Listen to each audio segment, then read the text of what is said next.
આગળ સૂર્યગ્રહણનો પ્રસંગ આવ્યો. કુરુક્ષેત્ર, અને આજે પણ બ્રહ્મ સરોવર છે કુરુક્ષેત્રમાં, અને સૂર્યગ્રહણ આદિ લાગે ત્યારે લાખો લોકો ત્યાં સ્નાન કરવા આવે. સૂર્યગ્રહણ લાગ્યું છે અને હજારો લોકો ત્યાં આવ્યા છે, પાલ પડ્યા છે, છાવણી પડી છે. બ્રજમાંથી વ્રજવાસીઓ આવ્યા અને દ્વારકામાંથી વસુદેવજી, દેવકી, પ્રભુ બધા જ આવ્યા છે. સમાચાર મળ્યા પ્રભુને કે વ્રજવાસીઓ આવ્યા છે, અને મળવાની ઉત્કંઠા થઈ કે કેટલા વર્ષો વ્યતીત થઈ ગયા વ્રજવાસીઓને મળવા, અને પ્રભુ વ્રજવાસીઓને મળવા માટે જાય છે. મૈયાને મળ્યા ને ગળે લાગ્યા, બાબાના ચરણોમાં પડ્યા, બધાને મળતા જાય છે પ્રભુ વ્રજવાસીઓની છાવણીમાં. ઘણા ઘણા પ્રસંગો ભાગવતમાં ને ઘણા ઘણા સુરદાસ આદિ ભક્તોએ વર્ણન કર્યા છે. સખાઓને મળે છે, બાળપણના પ્રસંગોને યાદ કરે છે કે કેવા નાનપણમાં ચોરી કરતા, ગાયોને ચરાવવા. પ્રભુ બધાને વારા ફરતી મળતા જાય છે, પણ પ્રભુની આંખો કોઈને શોધી રહી છે. સખાઓ મળ્યા અને હવે ગોપીઓ મળવા આવી. એક એક ગોપીઓને પ્રભુ આપ કેવી કેવી લીલા કરતા, પનઘટમાં અમારી માટલી ફોડી નાખતા, અમારા દહીં દૂધની ચોરી કરે. બધાને મળતા જાય, હસતા જાય, વાતો કરતા જાય, પણ પ્રભુની આંખો કોઈને શોધી રહી છે. બધાને મળ્યા અને પછી ન રહેવાયું ત્યારે ગોપીઓને પૂછ્યું, રાધા ક્યાં છે? અને આંગળી ચીંધીને કહ્યું કે પીઠ દઈને વૃક્ષ નીચે ઊભી રાધા છે. કહીને ગઈ છે નથી જોવું મારે કૃષ્ણનું મુખ. દગો આપીને ગયો છે. વચન આપ્યું હતું કે હું પાછો આવીશ, ના આવ્યા. અને કહેજો મારી પાસે ના આવે. ધીમે પગલે પ્રભુ રાધાજીને નિકટ જાય છે.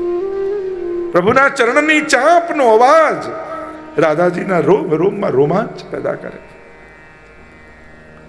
અને ધીમે રહીને હસ્ત રાધાજીના ખભા ઉપર મૂક્યો અને પોક મૂકીને ઢળી પડ્યા. કયો અમારો અપરાધ હતો પ્રભુ, આમ અમને છોડીને આપ જતા? કયો અમારો એવો દોષ? પ્રભુ કે દોષ તમારો નહોતો, તમારા પ્રેમનો કરજો એટલો ચડી ગયો. મને ડર લાગ્યો કે જો બદલો માંગશો ને પ્રેમનો તો મારે ફરી અવતાર લઈને આવવું પડશે. આ જન્મમાં ચૂકવી શકો એમ નહોતો. અને ગામમાં જેમ કોઈની ઉધારી ચડી જાય ત્યારે ગામ છોડીને ભાગી જતો હોય છે, એટલે હું પણ, મને બીક લાગી કે જો આ બદલો માંગશો તો હું ચૂકવી નહીં શકું, એટલે ગામ છોડીને હું ભાગી ગયો. પ્રભુ કહે હું તો કણ કણમાં છું. રાધા કહે આપ કણ કણમાં હો, પણ એક જગ્યા ઉપર આપ નથી એ હું જાણું છું. પ્રભુ કે એવી દુનિયામાં કોઈ જગ્યા નથી જ્યાં હું ના હો. રાધા કહે કે હા હું જાણું છું, આપ એક જગ્યા પર નથી. પ્રભુ કે કઈ એ જગ્યા છે? રાધા કહે મારા ભાગ્યમાં આપ નથી. આપ ભલે કણ કણમાં હો, પણ મારા નસીબમાં આપ નથી લખાયા. આમ આપ મને છોડીને આપ જતા. અનેક અનેક પ્રસંગ અષ્ટપટરાણીઓ જોડે રાધાજી મળે છે અને એની આખી ચર્ચા અને ઘણા ઘણા સુંદર ભાવો આપણા ભગવદીઓએ પણ વર્ણિત કર્યા છે. આગળ સુભદ્રા હરણની કથા આવી, વેદસ્તુતિની વર્ણન આવ્યું. ભૃગુજી દ્વારા ત્રણેય દેવોની પરીક્ષાની કથા આવી. બ્રહ્મા, વિષ્ણુ, મહેશ ત્રણેયની પરીક્ષા કરી.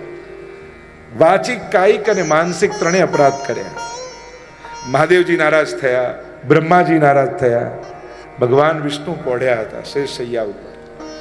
ભૃગુજી આવ્યા અને પોતાના ચરણનો પ્રહાર, એટલે કે લાત મારી છાતી ઉપર ભગવાનને ચરણનો પ્રહાર કર્યો.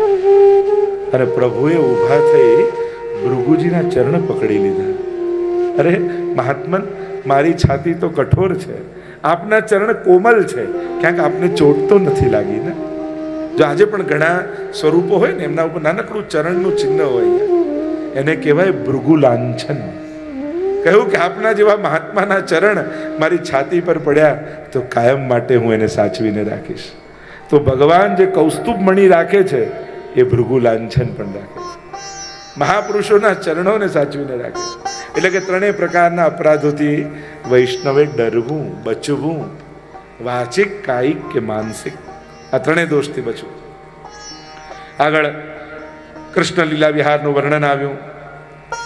90મા અધ્યાયને વિરામ આપીએ, 10મ સ્કંદને વિરામ આપીએ. બોલો ગોવર્ધન નાથ કી જય, વલ્લભાધીશ કી. 11 સ્કંદ 31 અધ્યાય મુક્તિ લીલા. મોહનું મરવું એ જ મુક્તિ છે. મર્યા પછી મુક્તિની વાત છે અને જીતા જીવંત મુક્ત જીવનની પણ વાત છે.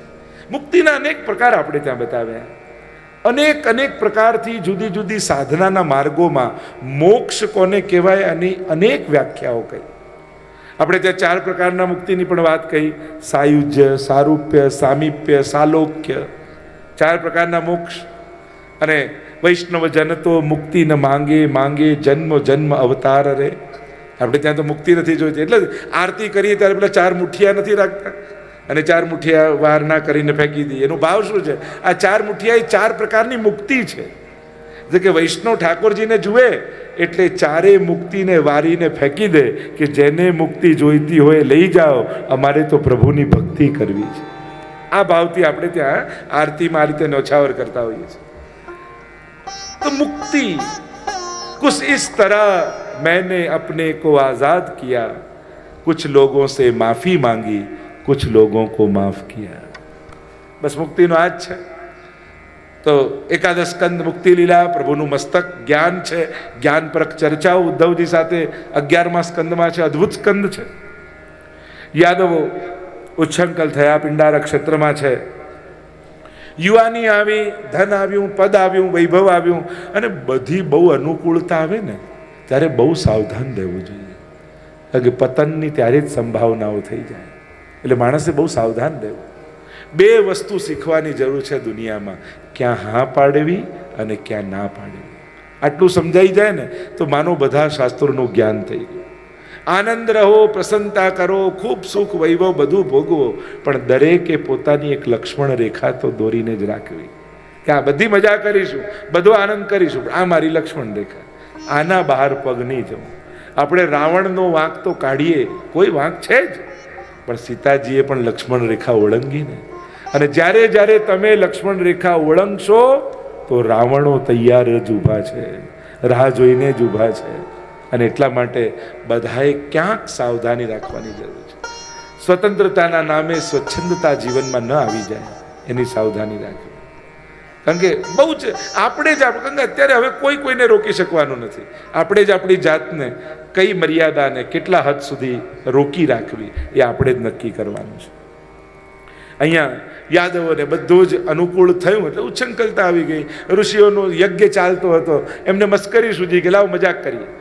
શાંબ નામનો યાદવ હતો, એને ગર્ભવતી સ્ત્રીનો વેશ પહેરાવ્યો અને લઈ ગયા મહાત્મા પાસે ને કહેવા લાગે, મહારાજ આપ તો ત્રિકાળ જ્ઞાની છો, આપ તો ભૂત ભવિષ્ય વર્તમાનને જાણનારા, બતાવો ને આને દીકરો થશે કે દીકરી? ત્યારે ઋષિએ જોયું કે આમને મદ આવ્યો છે, અહંકાર આવ્યો છે. કહ્યું કે ન દીકરો ન દીકરી, આના પેટમાંથી મૂષળ નીકળશે અને સમસ્ત યાદવ કુળનો સંહાર થઈ જશે. જ્યારે આવો શ્રાપ લાગ્યો ગભરાયા યાદવ. દોડતા દોડતા ઉગ્રસેન પાસે મહારાજ પાસે ગયા, મહારાજ આવો શ્રાપ અમને લાગ્યો, ઋષિ નારાજ થયા, શું કરીએ? ને મૂષળ નીકળ્યું, જોવા આવ્યું, શું કરીએ આને? તો કે આને ઘસીને દરિયામાં નાખી દો. ટુકડો બચ્યો, એ પણ નાખ્યો. ટુકડો માછલી ગળી ગઈ. જરા નામના પારધી પાસે આવી અને જ્યાં માછલીને કાપી તો ટુકડો નીકળ્યો, એમાંથી બાણ બનાવ્યું. અને જે ભૂક્કો હતો એ કિનારે આવ્યો અને એમાંથી મૂષળ ઘાસ નીકળ્યું, તીક્ષ્ણ ભાલા જેવું.